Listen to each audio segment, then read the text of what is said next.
Quantas pessoas estão nos bares? Para quê? Para tentar o quê? Esquecer seu problema, alimentando o seu vício. Quantas pessoas em terreiros de macumba com saudade do espiritual? Quantas pessoas em centro espírita sendo enganadas pelo mundo espiritual caído e demoníaco? Para quê? Para ter uma resposta, para ter uma esperança futura, um contato com o mundo espiritual. Pois no homem há um desejo pelas coisas espirituais. Elas querem um contato com o espiritual. Estão buscando a coisa certa no lugar errado. Como Maria Madalena, buscando a pessoa certa, Jesus, no túmulo, no lugar errado. Mas nós estamos aqui no lugar certo, no dia certo, buscando a pessoa certa. Essa é a nossa esperança, é a nossa certeza. João, capítulo de número 20. Eu quero ler o primeiro versículo. Capítulo 20, versículo 1. No primeiro dia da semana, Maria Madalena foi ao sepulcro de madrugada, sendo ainda escuro, e viu que a pedra estava revolvida. Só esse versículo, mas eu não vou basear-me apenas nele. É uma história longa. Podeis assentar, por favor. Queridos, nós, como igreja de Jesus, somos o povo da esperança. Paulo disse que a esperança está ligada ao futuro. Paulo disse que a esperança está ligada àquilo que esperamos. Paulo também disse que a esperança está ligada à fé. Se você não precisa crer, só porque já estás vendo, já deixou de ser esperança. A perca da visão futura representa, evidencia a falta de esperança. E o contrário da esperança não é a simples desesperança, é o desespero. E nós, na maioria das vezes, quando não estamos com a esperança ativada, que é o propósito da nossa reflexão, nós prezamos o desespero. Quando eu tinha 15 anos de idade, 17 anos atrás, morava em Brasília, sozinho num quarto em cima da igreja. Eu fiquei refletindo nas pessoas que desprezavam o meu ministério, pastor, por causa da minha idade. E de repente, Deus me fez refletir em algo que me marcou na minha solidão. Meus pais na Bahia e eu sozinho em Brasília. O Senhor me disse: quando alguém não acredita em você, você se entristece. Mas quando você despreza o que alguém deu a você, é você que entristece esse alguém. Então, se alguém me despreza, eu me entristeço. Mas se alguém me confia algo e eu desprezo este algo que esse alguém me confiou, eu estou entristecendo essa pessoa. E a conclusão que o Senhor me fez levar através desta reflexão foi: se te desprezam, você se entristece. Mas se você desprezar o que eu te dei porque te desprezam, você não é mais a vítima, você é o culpado. Você está perdendo a esperança em mim, que confiei o ministério a você e nunca te disse que foi fácil. Você está deixando de lado o bom depósito que eu lhe confiei para supervalorizar quem não tem a visão que eu te dei. Então, às vezes, por causa do vitimismo, nós nos encolhemos, nos recuamos, perdemos as esperanças, por causa daquilo que terrenalmente fazem conosco ou falam. Enquanto a palavra do divino, do soberano Deus, nos foi confiada. Desprezamos então a palavra dele por causa de homens. Perdemos a esperança no futuro ministerial e familiar por causa das expectativas humanas de que a família tradicional não mais permanecerá, porque o mundo caminha para um fortalecimento da ideologia de gênero a cada dia. Pastor Cláudio Duarte disse algo em tom de brincadeira, pois essa é a estratégia dele, mas é a verdade. O mundo caminha para que a maioria, ou se não todos os homens, se tornem homossexuais, bissexuais, que se tornem comum a relação homem com homem, mulher com mulher, mesmo você sendo casado. E isso faz com que as pessoas percam esperança futura. Nós tivemos uma política, uma campanha política polarizada na nossa nação. E aí, sabemos, quem estuda os princípios bíblicos e a história da igreja sabe que a direita é a que mais se aproxima de alguns princípios da igreja, muito mais do que a esquerda. Mas a igreja não é de direita, a igreja é conservadora. E qualquer partido que disser que é conservador, eles estão um pouco enganados ou não sabem o que é o conservadorismo. Por quê? Porque enquanto eles se baseiam em ideias políticas, só a igreja se baseia na palavra. E todo partido político tem ideologias, conservadorismo não. Por quê? Porque todo partido político depende de um futuro que puxa. O conservadorismo depende de um passado que empurra. Então o mundo apresenta seus projetos e nós nos desesperançamos. Nos sentimos diante de um túmulo ocupado, com saudade, pastor Enéas, de tempos bons. E Jesus deixa claro nas Escrituras Sagradas que a esperança da igreja nunca morre, porque é uma pessoa que já morreu e ressuscitou. A esperança da igreja é uma pessoa. Lembremos-nos daquela frase que há no mundo da sabedoria popular: a esperança é a última que morre, a nossa não, já morreu e no terceiro dia ressuscitou. É uma pessoa. A graça é uma pessoa. Por isso Paulo escreveu a Tito: a graça foi manifestado. Graça é uma palavra feminina. Então o normal seria escrever: a graça foi manifestada, mas sabendo que a graça é uma pessoa, porque tudo que há no evangelho e na divindade está em Cristo corporalmente. A graça foi manifestada. Jesus é a esperança da humanidade, porque primeiro é a esperança da igreja. Se a igreja perde a esperança em Jesus e a fixa em homem, ela deixará de ser a esperança para o mundo. Podem odiar o mundo, a igreja, podem desprezar a igreja, podem xingar a igreja, podem fazer o que quiser com a igreja. Ela é a esperança para o mundo. E Paulo, na primeira carta aos Coríntios, capítulo 15, disse: se ele não ressuscitou, a nossa fé é vã. Ou seja, não temos esperança. Mas qual é o maior inimigo do homem, segundo o texto de Paulo? É a morte. E Jesus venceu a morte. Irmão, se Jesus venceu o maior inimigo, a nossa esperança é poderosa, é viva. Maria Madalena faz parte do grupo de pessoas que andaram com Jesus. Mas em Lucas 24, 2 deles perderam a esperança e abandonaram Jerusalém e estavam voltando para Emaús. Maria Madalena fazia parte de um grupo de discípulos que se tornaram apóstolos em Lucas 10 e Mateus 10. E em João 21, deixa eu ler o nome deles aqui: Pedro, Natanael, Tomé, Tiago e João voltaram à pescaria, perderam a esperança.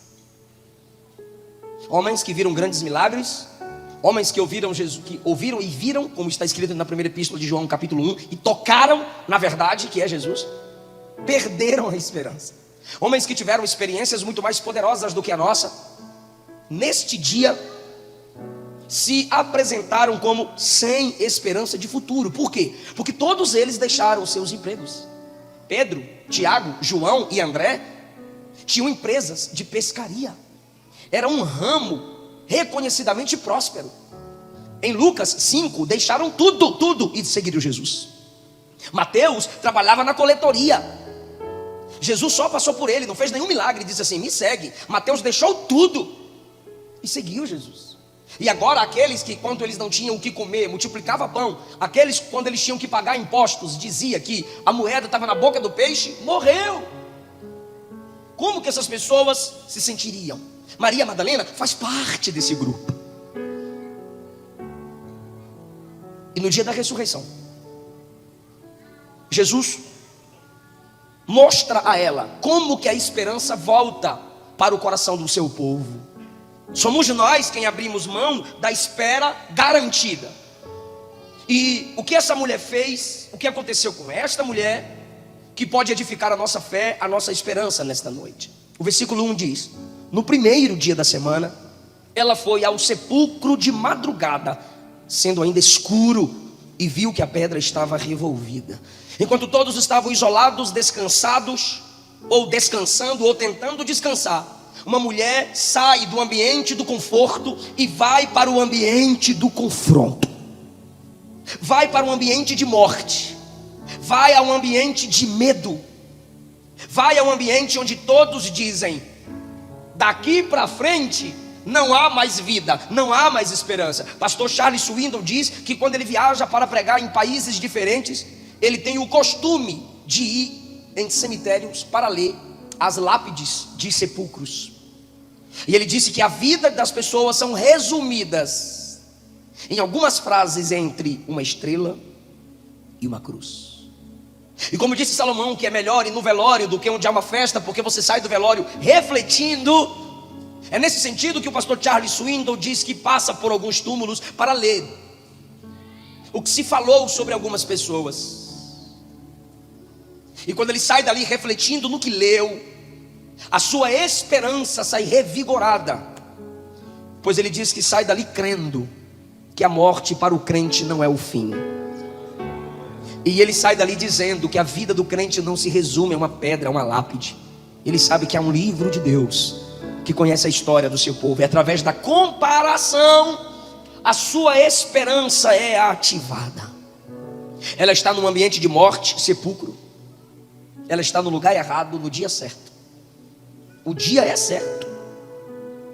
É o primeiro dia da semana. É o domingo. É o primeiro dia da festa de primícias. Jesus morreu na Páscoa, ressuscitou na primícia, primeiro dia de primícias. E no dia de Pentecostes, 50 dias depois da festa de primícia, o Espírito Santo desceu. O dia dá certo, o dia das primícias. Por isso que Jesus é o primogênito dentre os mortos. Por quê? Porque foi o primeiro, no dia das primícias, a ressuscitar pelo seu próprio poder. Jesus ressuscitou no dia certo. Jesus morreu na Páscoa. Era na Páscoa que o cordeiro morria. Ele também morreu no dia certo. Então ela está no dia certo. Ela está na hora certa. Mas ela está no lugar errado. Por quê? Porque ele não estava mais na sepultura. Sabe quando as pessoas matam as esperanças do seu coração? Quando elas buscam a pessoa certa, a coisa certa, nos lugares errados. Tem muita gente que está sem esperança porque estão em lugares errados. Salomão disse assim: a corrida não é do mais rápido, a batalha não é do mais forte, o pão não é do mais sábio. Como o peixe cai numa rede, assim o mal surpreende a todo homem. O peixe tem um imenso oceano para estar, mas de repente ele escolhe bem um lugar onde o pescador lançará a rede. Ele simplesmente estava no lugar errado. Quantas pessoas estão nos bares? Para quê? Para tentar o quê? Esquecer seu problema, alimentando o seu vício. Quantas pessoas em terreiros de macumba com saudade do espiritual? Quantas pessoas em centro espírita sendo enganadas pelo mundo espiritual caído e demoníaco? Para quê? Para ter uma resposta, para ter uma esperança futura, um contato com o mundo espiritual. Pois no homem há um desejo pelas coisas espirituais. Elas querem um contato com o espiritual. Estão buscando a coisa certa no lugar errado. Como Maria Madalena buscando a pessoa certa, Jesus no túmulo no lugar errado. Mas nós estamos aqui no lugar certo, no dia certo, buscando a pessoa certa. Essa é a nossa esperança, é a nossa certeza. Porém, quando esta mulher está no lugar errado, buscando a pessoa certa, ela corre após ver a pedra removida, porque até em lugares errados a graça de Deus pode nos alcançar. Já vi pessoas que saíram de bares quebrantadas, porque uma outra pessoa no bar disse: aqui não é seu lugar, você já pregou para mim, você já cantou para mim, você foi uma bênção para minha família. Lugares errados, Deus levanta e pode levantar mensageiros certos. Quando ela está num ambiente de morte, ela detectou que a pedra do túmulo estava removida. Quando ela viu que a pedra estava removida, no versículo 2, ela corre e vai ter com Simão Pedro. Me ajude, só repete o nome dele, Simão Pedro. Sabe quem foi Simão Pedro? Tu sabes, o cabra que negou Jesus 3 vezes. Pedrão olhou para todo mundo e disse assim: Senhor, todo mundo aqui vai te negar. Pedrão não nega. Mas sentado, se aquecendo perto de uma fogueira, ele não conseguiu sustentar sentado o que ele havia prometido em pé. Sentado, ele nega Jesus 3 vezes. E ela sabe que ele perdeu a esperança. Ela sabe que ele falhou, que ele está triste, que ele está abatido. E com quem ela vai ter? Com Simão. Esse aqui é um segundo ponto de como Deus sara a nossa esperança. Uma mulher, comparada aos apóstolos, nova convertida, demônios foram expulsos da vida dela. Para quem ela vai dizer que a pedra foi removida? Para o homem que havia negado o Cristo vivo. Esse Cristo vivo que ele negou está morto na mente dele. E agora ela diz: eu fui no sepulcro dele e a pedra foi removida. Por que ela não fala a outro, mas a ele? Às vezes nós estamos querendo que a nossa esperança seja sarada por gente de fora, gente distante. E na nossa congregação, Deus está usando alguém para dizer: Ele é contigo. Deus acredita em você. Por quê? Porque Ele vai trabalhar no seu caráter. Lembra quando Jesus foi atrás de foi atrás de Pedro em João 21? Quando Jesus apareceu na praia, no versículo número 5: filhos, tendes alguma coisa para comer? Aí Jesus deu uma direção onde lançar a rede no versículo 6. Olha o versículo 7. Aquele discípulo a quem Jesus amava disse a Pedro: é o Senhor Pedro. Irmão, olha quantas pessoas estavam lá: Tomé, Natanael, Tiago e João. Irmão, ele poderia falar com outras pessoas, mas para quem ele vai dizer? É o Senhor Pedro. Para Pedro. É para Pedro que ele diz que Jesus está ali. Por que ele não diz a outro? Por que ele diz a Pedro? Por que Maria Madalena não vai a outro, mas vai primeiramente a Pedro? Porque Deus conduz os nossos irmãos próximos a nós para nos edificar, para nos fortalecer. Por isso que Hebreus 10:25 nos manda congregar. Quanto mais vedes que vai chegando aquele dia, não deixeis de congregar, antes façam admoestações uns aos outros. Deus não precisa trazer o vaso de fora. Há instrumentos aqui dentro que Deus usa para edificar a congregação dos santos. Lembra daquela mulher pedindo a Eliseu: me ajuda, vão levar os meus filhos e tua serva não tem nada. Eliseu falou: o que você tem em casa? Ela disse: tua serva não tem nada. Imagina Eliseu dizendo: ó, vigia, o que você tem em casa? Ela: tem uma botija de azeite. Aí Eliseu disse: é ela que vai encher os vasos emprestados que virão de fora. Então ela pega muitos vasos emprestados vazios, mas é a botija pequena que ela desprezou, onde o azeite se multiplica para encher os vasos de fora. Então às vezes Deus traz um cantor de fora para ser edificado pelos salvos de dentro. Deus traz um pregador de fora para ser edificado pelos salvos aqui dentro. Eu viajo e prego. Acabo de pregar, estou na porta da igreja. Aí vem uma irmã idosa e diz: eu acompanho seus vídeos.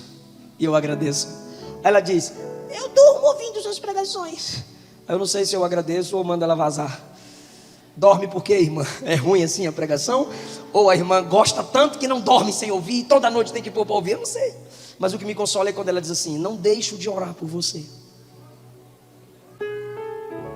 Não deixo de orar por você.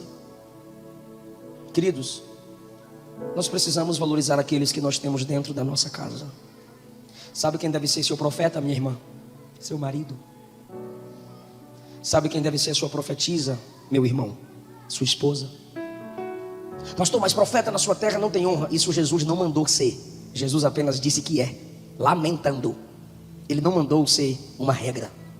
Profeta que conhece a Bíblia, que conhece o poder do Espírito Santo, honra seus profetas. Você viu como o pastor Josué falou do pastor Newton aqui? Ontem uma poderosa mensagem, ele estava inspirado. Pedro poderia fazer com que o ministério da Maria Madalena se desenvolvesse mais. Mas os irmãos sabem que naquele tempo mulher não tinha nem vez, nem voz. E como Jesus queria mostrar que Ele pode usar os que estão próximos a nós para a nossa edificação, Ele nasce de Maria, uma mulher. O ministério dele é sustentado por mulheres. E quando ele ressuscita, ele se apresenta primeiro para uma mulher.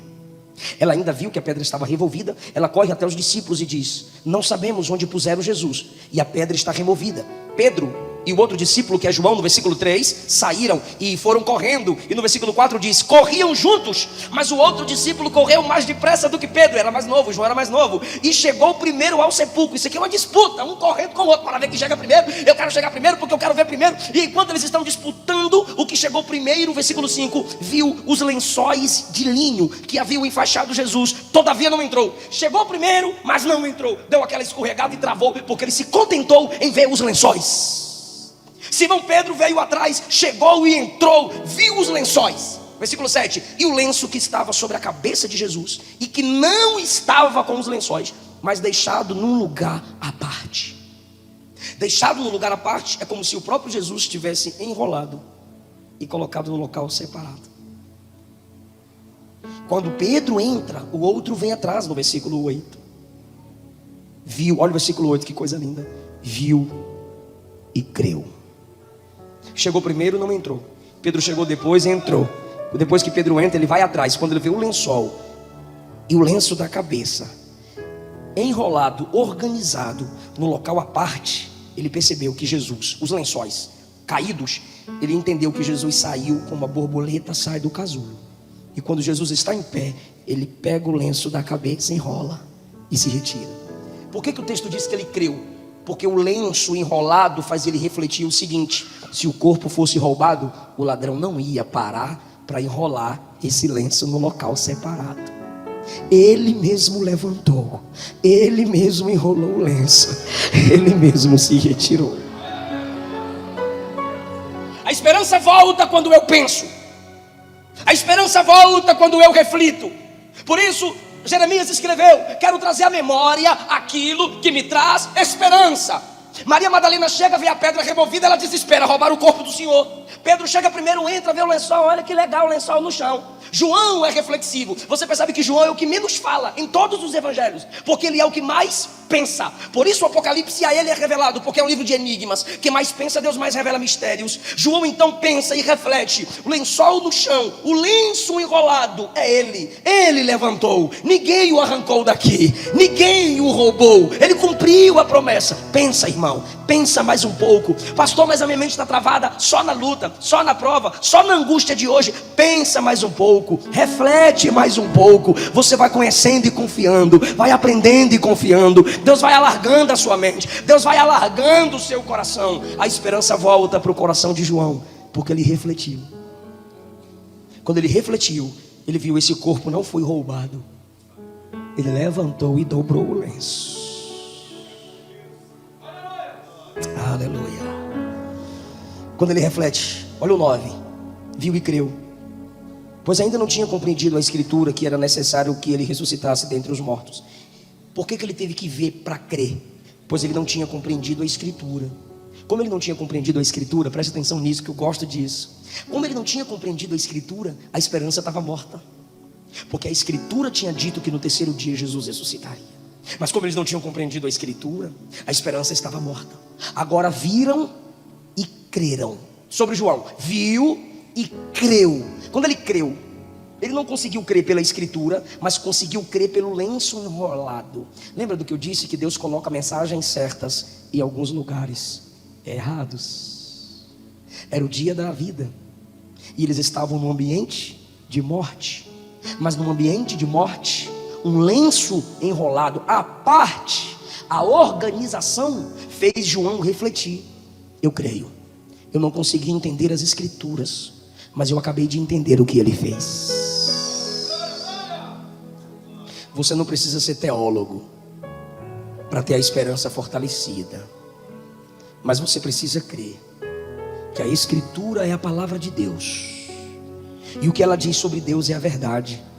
O que ela diz sobre o homem é a verdade. E o que ela diz sobre o homem? O homem é caído, pobre, cego, nu, miserável, incapaz de salvar a si mesmo, depravado espiritualmente, ou seja, distante da salvação. E Deus? Deus é o redentor, é o perdoador, é o justificador, é o santificador. Se você perde a confiança nas escrituras, você perderá a esperança bíblica.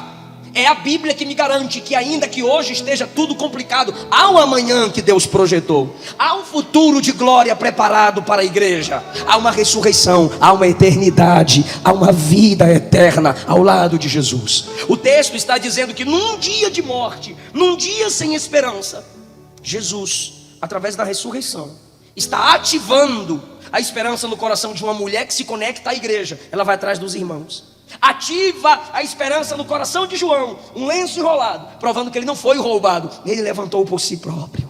Voltaram os discípulos outra vez para casa. O 11 diz assim: olha que mulher insistente. Maria, porém, permaneceu junto à entrada do túmulo, chorando. E enquanto ela chorava, se abaixou. Perceba que antes ela chegou, só viu a pedra do túmulo e perna para quem tem. Aí agora ela está lá chorando, ela vê que os dois homens chegam, os dois homens entram e os dois homens saem e não falam nada para ela. Ela levou a mensagem a eles.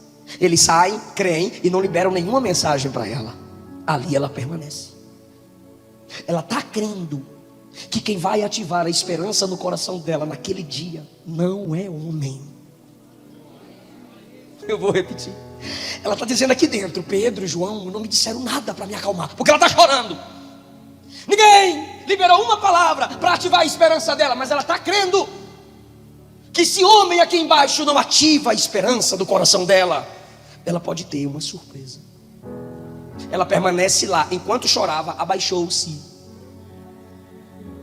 e olhou para dentro do túmulo, curiosa como toda mulher, e quebrantada, chorando. E olha para dentro do... O que eles viram que eles saíram felizes? O que eles viram que eles saíram esperançosos? Tu está preparado para dar glória a Deus, irmão? Então tá bom. Quando ela olhou para dentro do túmulo, libera o versículo, e viu 2 anjos vestidos de branco. Peraí, coloca o 7, coloca o 6, isso, o 6. Simão Pedro seguindo, chegou, entrou no sepulcro, ele viu os... O que Pedro viu? Lençóis. 7. E o lenço. Versículos 5 a 7 diz que os discípulos viram lençóis e mesmo assim saíram de lá com a esperança ativada, sim ou não? Ele está vivo. Pedro não tem como um ladrão roubar, voltar e enrolar o lenço no lugarzinho. Não, aquele enrolar lá é o jeito de Jesus, Pedro. Eu sou o cabra de dentro do peito dele, Pedro. Eu sou o cabra da intimidade. Confia, Pedro. Ele está vivo, Pedro. E eles estão indo. Pedro, ele está vivo. Ninguém falou nada para Maria Madalena. E ela fica lá chorando, dramática que só ela. Chorando naquela saudade, chorando. Quando ela se abaixa para olhar no túmulo, ela vê 2 anjos. Enquanto eles com pressa viram o lenço e lençol, ela que esperou, ela que chegou primeiro, ela que foi entregar a mensagem, viu algo muito mais glorioso, viu algo muito mais poderoso, porque para quem espera mais, Deus revela mais. Para quem espera mais, Deus tem mais. Ela vê anjos.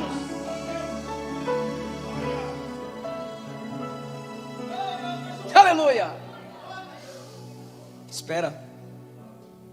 Olha como as pessoas são diferentes, irmão. Alguns de vocês aqui podem ter a esperança ativada. Sorriso de uma criança, um abraço de um marido ou da esposa, uma pregação. Deus sabe como cada um de nós precisamos, ou Deus sabe a fonte de reativar as nossas esperanças. Ele conhece as nossas individualidades. Eu amo isso em Deus. Nós somos um corpo. Ele nos enxerga como a coletividade, meu povo, meu corpo, minha igreja. Mas Ele conhece cada um de nós individualmente. Como? Eu vou perguntar e vocês me ajudam. Como a esperança dos discípulos, dos 2, foram reativadas? Vendo o lenço e a dela? Anjos.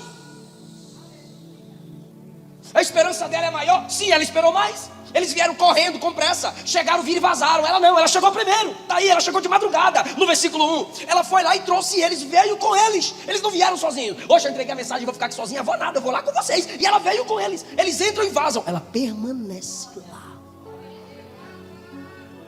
E Deus está dizendo: eu conheço como ativar a sua esperança. Espera.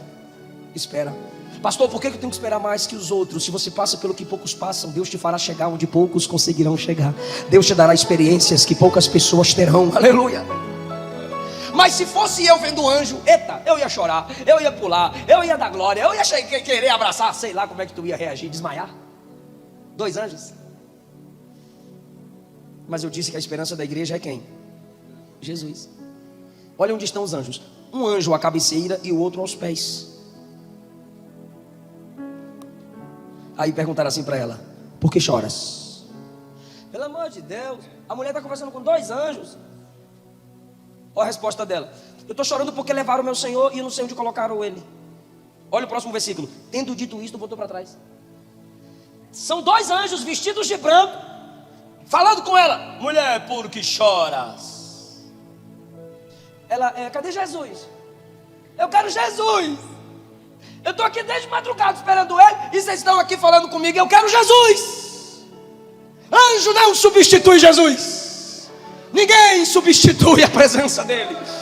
Quando ela está diante de 2 anjos e ela responde como se fossem 2 homens comuns: é que levaram Jesus e eu não sei onde o puseram. Ela se volta. Quando ela se volta, quem está na frente dela? Jesus em pé. O que é que eles viram? Lençóis no chão. O que é que ela viu agora? Anjos sentados. Olha como a esperança vai aumentando. Lençol no chão, lenço enrolado. Primeiro nível. Segundo nível, anjos assentados. Nível máximo, Jesus em pé. Aleluia! E aí você diz: pronto, pastor, agora a mulher virou crente. Agora a mulher está pentecostal. Está nada, irmão. Ela está ferida. A esperança dela está sendo adiada. Ela não reconheceu que era Jesus. Olha o que ela faz no 15. Jesus diz assim: mulher, por que choras? A quem procura? Ela supôs que ele era o... Ô seu jardineiro, se foi tu que tirou ele aqui de dentro, fala para mim onde ele está. E eu, completa, e eu quero levar ele para casa. Se você o tirou daqui, então na cabeça dela ele ainda está morto. Ela está disposta a levar um morto para casa.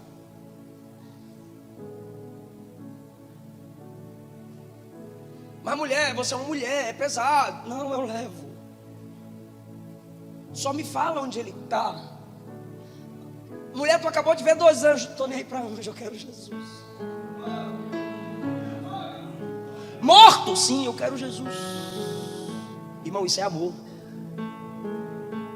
Isso é o que, igreja? Amor. E Paulo escreveu que de todos os dons, o amor e a esperança permanecem. Os 2 apóstolos se contentaram com os lençóis. Ela não se contentou nem com o anjo. Ela quer Jesus. Porque Jesus é a esperança da igreja. É Jesus que está falando com ela. E ela pensa que ele é um jardineiro, porque ali é um jardim. É um túmulo jardim. Foi num jardim que a morte entrou no mundo. É num jardim que a morte vai ser vencida. Vou voltar lá em Gênesis, hein? Minhas irmãs, ficam comigo, irmãs. Foi num jardim que o diabo enganou a mulher e ocultou a verdade para ela. É num jardim que Jesus vai falar a verdade para uma mulher. De que modo? Olha o 16. Disse-lhe Jesus: Maria. Ela o quê? Ela o quê? Voltando-se. Ou seja, ela já tinha virado as costas para Jesus. Do mesmo jeito que fez com os anjos. Ela está desesperada, ela quer saber onde está o corpo. Então ela vê os 2 anjos e diz: onde o puseram? Nós não sabemos onde o puseram. Aí ela se vira dos anjos, está Jesus na frente dela. Ela pensa que é o jardineiro. Ele: mulher. Ele a chama como qualquer um a chamaria: mulher, por que choras? Aí ela: é que levaram meu Senhor e eu não sei onde colocaram ele. Se tu sabes onde ele está, me fala, que eu o levo. E ela virou as costas para ele. Aí ele dá a senha: Maria. Ela diz: como que esse homem me conhece? Só alguém já me chamou assim pelo nome. E enquanto ela está de costas, ela diz: eu conheço essa voz. Voltando-se, ela disse: mestre.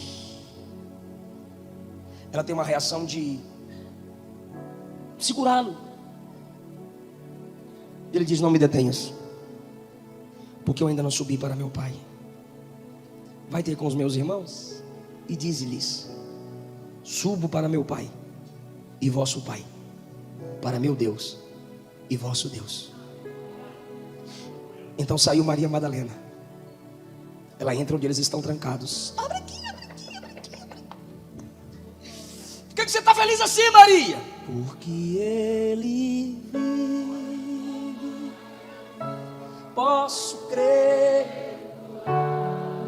Ele está vivo. Porque eu vi o Senhor. Eu vi o Senhor. Que Deus te dê um coração de Maria Madalena nesta noite. Que Deus centralize sua vida em Cristo Jesus. E eu encerro dizendo aos irmãos que no versículo 2 ela levou uma mensagem duvidosa. Tiraram o Senhor do sepulcro e não sabemos onde o puseram. Ela errou na mensagem, sim ou não? Deixa eu fazer uma pergunta para você refletir comigo. Roubaram Jesus do túmulo? E ela disse que roubaram.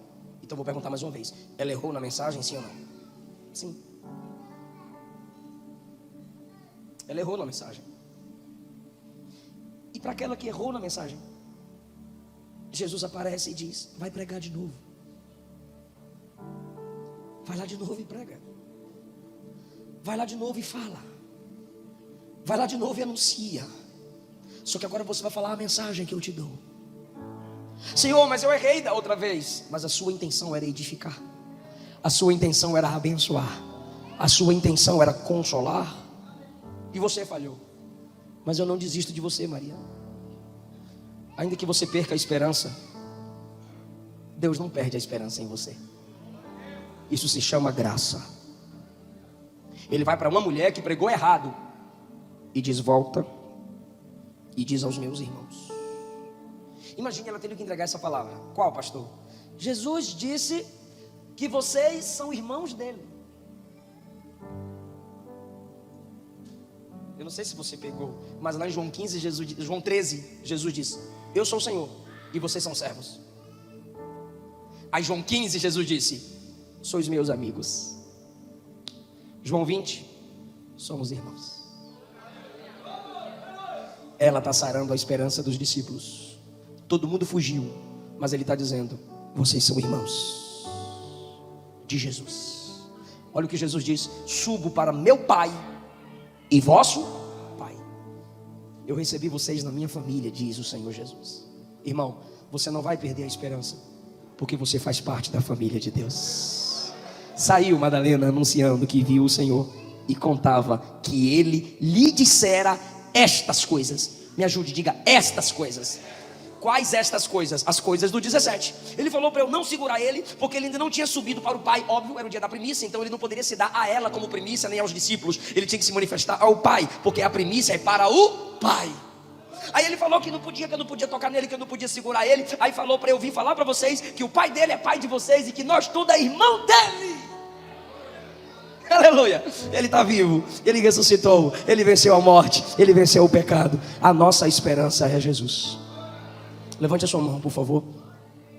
Ele garante a esperança para a sua restauração familiar. Ele garante a esperança da sua restauração ministerial.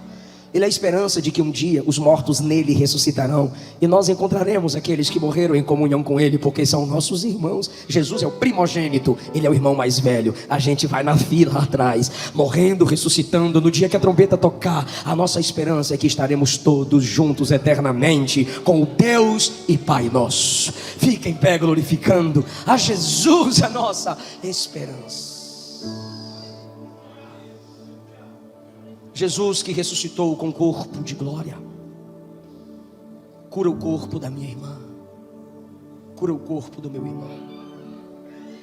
Jesus que deu uma chance ao ministério de Maria Madalena, fazendo-a pregar de forma certa a mensagem certa sobre o Cristo certo. Restaura o ministério do meu irmão, restaura o ministério da minha irmã, que ele não perca a esperança no ministério que o Senhor confiou por causa dos erros do passado. Se ele permanece acreditando na igreja como Maria permaneceu, buscando a igreja e se envolvendo com a igreja, Pai, o diabo não vai destruir aquilo que o Senhor projetou para a vida dos meus irmãos. Jesus nos ajuda a termos a fé centralizada em Ti, não em homens, em Ti, não em organizações, em Ti, em Ti. Tu és o restaurador das esperanças falidas. Se o Senhor está vivo, o Senhor ouve orações. Se o Senhor está vivo, o Senhor derrama poder sobre o fraco. É por isso que nós agradecemos pelas orações respondidas. É por isso que nós agradecemos pelos fortalecimentos concedidos a nós. Sara teu povo, Jesus.